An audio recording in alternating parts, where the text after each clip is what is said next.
Bonjour à tous et à toutes. Donc c'est la troisième vidéo de cette semaine de rallye prière sur la thématique vivre. Donc prière, louange et témoignage. Et, euh, et donc aujourd'hui, je vais en l'occurrence aborder un sujet qui est celui des rivalités et des rancœurs. Et c'est vaste sujet. On va dire, toutes les thématiques de cette semaine sont des vastes sujets, assez difficiles à contenir dans des petites vidéos, mais bon, je vais essayer. Les rivalités. Dans le terme rivalité, il y a le terme rival. Et dans le terme rival, il y a l'idée de se dire que c'est deux individus qui s'opposent sur une thématique, qui sont sous une forme de compétition, mais rival, c'est plutôt une compétition malsaine. Voilà, en tout cas, moi, je vois plutôt une connotation malsaine, ou plutôt une compétition, la compétition malsaine, puisque elle va au-delà, comme on peut le trouver dans les activités sportives, de l'esprit sport qui veut que, voilà, qu'il y ait une dynamique quand même de bienveillance, c'est-à-dire pratiquer son sport dans un contexte où c'est pour la beauté du sport, et non pour l'envie absolue soit de causer tort à l'autre, alors que le terme rival, il y a quand même une connotation, il y a quand même une connotation d'affect particulier, de volonté, voilà, volonté de gagner absolue, et non pas pour la beauté du sport, c'est-à-dire que ceux qui sont pour les sportifs, on sait que quand on fait un match, et que on perd le match, mais qu'on a bien joué, voilà, ça permet quand même de relativiser, mais toujours en cherchant ce qu'on aurait pu améliorer, ce qui aurait pu être amélioré. Ça, c'est l'état d'esprit des sportifs. On a bien joué le match. Mais pour des personnes qui sont dans la volonté absolue, de remporter, et même oui, véritablement de l'affect qui va au-delà même du sport, hein, c'est de gagner contre l'autre individu qui finalement prend une position qui n'est pas liée seulement au sport, mais une position qui veut que la personne veut gagner absolument. Et on peut le rapporter à tous les autres aspects de la vie, pas seulement au sport. Ça peut se voir également dans de l'amitié qui va se transformer en rivalité. Ça peut se voir chez des individus qui ne sont pas forcément en amitié, mais qui vont être rivales ou qu'on va mettre en rivalité sur des thématiques précises. Je pense notamment en matière d'amour, ou en matière de compétition, voilà, en matière de compétition, en matière pour toujours être dans une forme d'excellence absolue, excellence qui peut être excessive, et même, voilà, même tendre jusqu'à vouloir du mal de l'autre, lorsque on ne remporte pas la victoire. Euh, et ça, c'est vu, en fait, je pense, dans le patinage artistique, où on a vu des histoires, patinage artistique, et puis dans la natation, où il y a eu des faits comme ça, où au-delà du sport, la compétition entre ces individus était passée à un tel stade que c'est devenu de la rivalité, c'est-à-dire que c'est pas le sport en elle-même qui est pris en compte, c'est la personne. Et ça, ça a été monté en épingle pendant des années par les médias, puisque pas pour voilà, pointer du doigt les défaillances, ou les.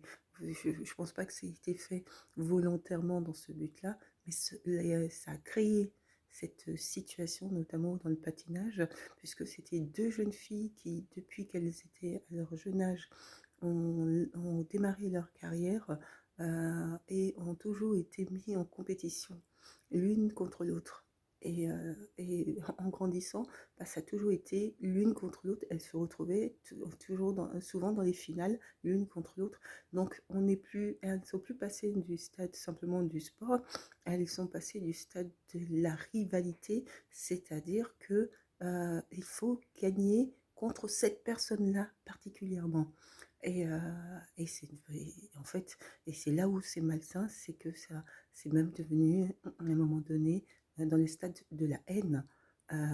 C'est le stade de la haine. Et c'est pour ça que la rivalité est très dangereux, puisque on est à la limite pour les personnes qui sont comme ça, soit mis en rivalité ou se sont mis en rivalité elles-mêmes ou eux-mêmes, ils sont à la limite de rentrer dans la haine lorsqu'ils ne remportent pas la victoire. Et tout chez l'autre peut être, peut devenir de la haine. Je dis ça parce que bah, aussi rivalité, attention, parce que rivalité, ça peut être utilisé sans avoir forcément aussi cette connotation péjorative, je pense, dans la pensée notamment des journalistes. Elles sont rivales, c'est-à-dire qu'elles sont opposées par rapport à une compétition, voilà, par rapport à une compétition. Mais les effets pervers de la rivalité, c'est ses conséquences psychologiques sur des individus qui, pendant des années, vont être mis en compétition l'une contre l'autre et qui aura après des effets assez importants dans leur manière de fonctionner puisqu'elles ne vivent que finalement l'une par rapport à l'autre ou l'un par rapport à l'autre pour l'absolue volonté de gagner cette compétition ou ces compétitions. La rivalité et les rancœurs. La rancœur, hein, c'est cette incapacité finalement à pardonner. À pardonner, ce sont des individus qui conservent à l'intérieur d'eux une telle colère, une telle haine qu'ils ne parviennent pas à pardonner. Mais ça peut être justifié entre guillemets ou ça peut ne pas du tout être justifié. C'est-à-dire qu'il y a des individus qui sont capables de se créer eux-mêmes une telle colère qui peut être liée à d'autres aspects et puis trouver eux-mêmes une rancœur qu'ils se seront eux-mêmes construits parce qu'en fait ça dissimule derrière la vraie réalité. Et la vraie réalité, c'est que il y a souvent quand on est face à ces individus, c'est que l'autre, l'autre qui est face de lui, qui est devenu son rival, l'autre en fait lui projette ou lui fait penser à un élément qui lui renvoie à quelque chose de beaucoup plus profond encore. Ou ça peut être aussi de l'aspect de la jalousie, non reconnue, mais il y a quelque chose.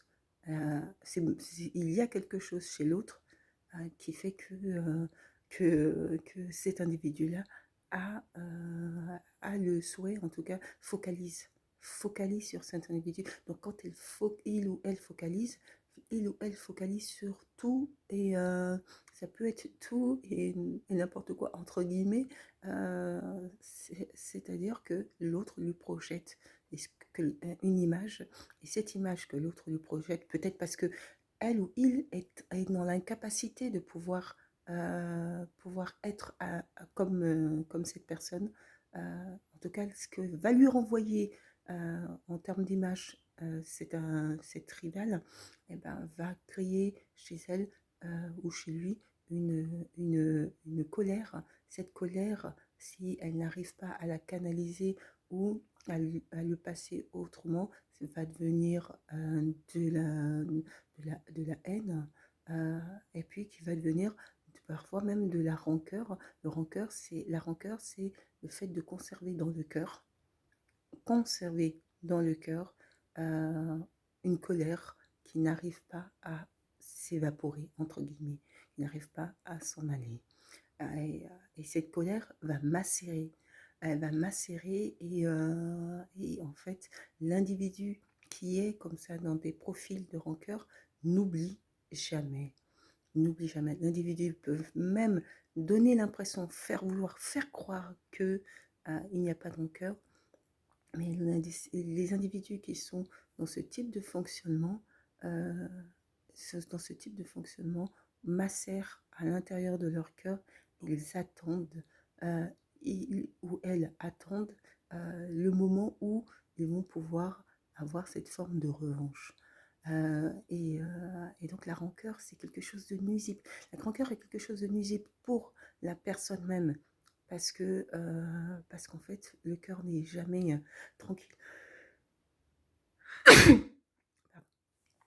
Parce qu'en fait, le cœur n'est pas reposé, puisque le cœur est en constante sollicitation, et que finalement, ça peut créer une forme de tension à l'intérieur de l'individu qui est constamment en train de macérer, qui est en train de macérer sa colère ou de manigancer ou de voilà.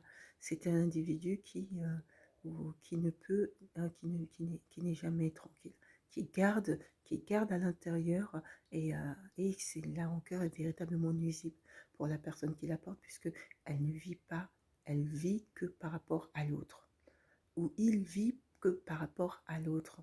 Et comme il ou elle vit par rapport à l'autre, il ne vit pas pour soi ce que fait l'autre qui est bien ou pas bien, ou prend une tournure et une importance dans sa vie, alors que ça ne devrait pas être.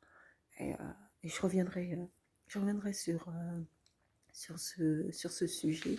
Donc, rivalité, rancœur, vivre, prière, louange et témoignage. Donc, nous sommes le vendredi 11 février 2022. C'est parti. On vit dans une société où on est en interaction avec les autres individus. Donc, en interaction avec les autres individus, c'est d'être en contact avec ces autres individus, c'est de communiquer avec ces autres individus, c'est de partager des moments avec ces autres individus, et qui fait que nous faisons société, nous vivons les uns avec les autres, et ça, c'est important. L'individu, l'homme se construit sur cette sociabilité d'évidence qui veut que nous soyons dans la communication, dans le partage, voilà, dans le partage quand c'est possible, c'est-à-dire la communication avec les autres. Et c'est ce qui nous permet aussi de garder cette âme et ce cœur bienveillant en direction des autres. Mais l'individu, est aussi face à ses propres travers, je dirais. Et ces propres travers sont dus notamment à ce que chacun et chacune d'entre nous a pu vivre. C'est-à-dire que nous, et je l'ai dit précédemment dans une précédente vidéo, nous nous constituons de plusieurs éléments. Dans ces éléments-là, il y a les éléments de l'éducation parentale, familiale. Cette éducation et ce vécu que nous allons avoir, entre autres, puisqu'il y a aussi l'éducation par le système scolaire, et l'éducation par le réseau aussi social. Mais ce que nous allons pouvoir acquérir au long de notre vie va déterminer l'adulte et la personnalité que nous allons avoir. Si, si pour ceux qui ont eu la chance d'avoir des parents très présents, qui ont pu les accompagner dans leur parcours, eh ben, la vidéo va couper. Mais bon, il y a une deuxième vidéo. Donc, ceux qui ont eu des parents très présents, qui ont pu les accompagner, eh ben, ce sont des individus qui souvent sont beaucoup plus forts pour pouvoir répondre, pour pouvoir faire face aux difficultés de la vie, et surtout à rester solide, à ne pas se laisser déstabiliser. Sauf que, mais ça c'est dû à quoi? C'est dû à l'amour. Le sentiment d'amour est un sentiment incroyablement fort. L'individu qui se sent aimé est complètement transcendé. Complètement, mais complètement transcendé.